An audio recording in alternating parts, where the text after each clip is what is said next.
بسم اللہ الرحمن الرحیم۔ میرے پیارے ناظرین اور سامعین، کل میں ایک محفل میں بیٹھا ہوا تھا تو وہاں پہ ایک نہایت معزز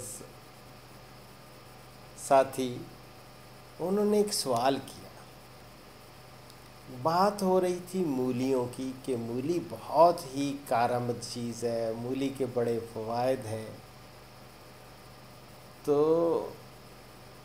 اللہ اکبر، انہوں نے کہا کہ میں تو مولی کھاتا ہی نہیں ہوں، کیونکہ اس سے ایک عجیب سی پنجنٹ سی سمیل آتی ہے، ڈکار لیں تب بھی اور ویسے بھی۔ تو مجھے کہنے لگے کہ ڈاکٹر صاحب کوئی ایسا نسخہ بتائیں کہ یہ ہم بھی کھا پائیں اور اس میں سے سمیل بھی نہ آئے کھانے کے بعد۔ تو میں نے کہا بابا اس کا تو بہت ہی آسان طریقہ ہے۔ کہتی وہ کیا ہے؟ وہ یہ ہے کہ جتنی مرضی مولی کھا لیں اور اس کے بعد اگر تھوڑا سا گڑ کھا لیں تو انشاءاللہ تعالی یہ ڈکار یا ویسے جو ہوا کا خروج ہے وہ اس میں بالکل آپ دیکھیں گے ڈکار میں بالکل بدبو نہیں ہوگی اگر آپ نے مولی کے بعد گڑ کھا لیا۔ اب وہاں پہ ایک اور صاحب انہوں نے کہا کہ آپ کے میں نے ایک پروگرام دیکھا، وہ بہت زبردست اچار کا آپ نے اس میں فارمولہ بتایا، کیا مولیوں کا بھی اچار بن سکتا ہے اور بغیر تیل کے؟ مزہ تب ہے۔ میں نے کہا بابا بہت ہی آسان طریقہ ہے، اتنا آسان شاید ہی کوئی۔ تو وہ کیا؟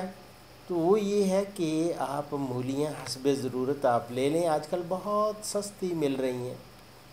مولیاں لے لیں، مولیوں کو اچھی طرح دھو کے ان کو پیلر کے ساتھ چھیل کے، پیلر تو گھروں میں ہے، نہ ہو تو چھری سے چھیل لیں، صاف ستھرے ہاتھ ہونے چاہیے، اور اس کو اچھی طریقے سے پیل کر کے چھیل کے اس کو تھوڑا سا خشک کریں اور پھر ان کو کاٹ لیں، وہ گول گول جس طرح آپ سلاد کے لیے کاٹتے ہیں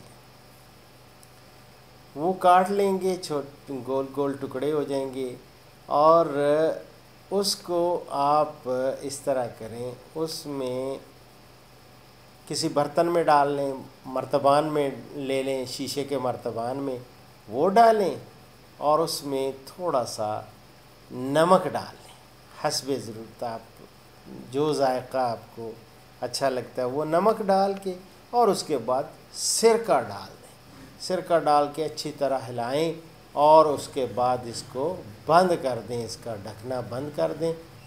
آپ کہیں گے کہ یہ کیا بن گیا؟ ماشاءاللہ 2 دن کے بعد آپ آرام سے وہ نکالیں اور اچار کھائیں، بڑا ہی ذائقے والا اچار ہوتا ہے یہ، آسان سا بغیر تیل کے سرکہ میں اچار، اور وہ جب ڈوب جائے نا، اتنا سرکہ ڈالیں جب وہ اس کے میں جو مولیاں ہیں جو کٹی ہوئی ہیں کتلے سے وہ سارے وہ اس میں ڈوب جائیں، بہترین آپ کا تیار۔ اور باقی ایک اور جو لوگ کئی ایک شوگر والے مریض ہیں وہ کہتے ہیں کہ ہم نے تو کھانی ہے مولی لیکن ڈاکٹر صاحب گڑ نہیں ہم کھا سکتے، تو وہ اگر روٹی یا کھانا کھا رہے ہیں، روٹی کے درمیان میں نوالے کے ساتھ وہ کھائیں گے تو پھر بھی ڈکار نہیں آئیں گے۔ پھر یہ ہے کہ اگر وہ مولی کا پراٹھا بھی بن جاتا ہے، مولی کا پراٹھا بنا کے وہ کھائیں پھر بھی نہیں ڈکار آئے گی، تو یہ بڑا کوئی ایسی سمیل نہیں ہوگی۔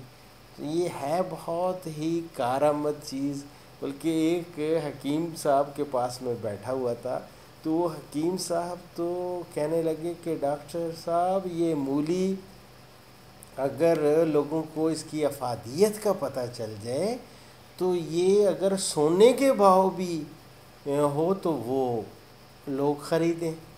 تو مجھے حدیث مبارکہ کی یاد آ گئی، وہ میتھی کے بارے میں تھی کہ حضور صلی اللہ علیہ وسلم نے فرمایا کہ اگر میتھی میری امت کو یہ پتہ چل جائے کہ یہ اس کی افادیت کیا ہے تو وہ سونے کے بھاؤ بھی اس کو خرید لے۔ اسی کے ساتھ نہیں، اب اجازت لینے سے پہلے حدیث مبارک جو مجھے یاد ہے، چلیں وہ اس وقت وہی حضور صلی اللہ علیہ وسلم نے فرمایا اللہ کے بندو آپس میں بھائی بھائی بن جائیں۔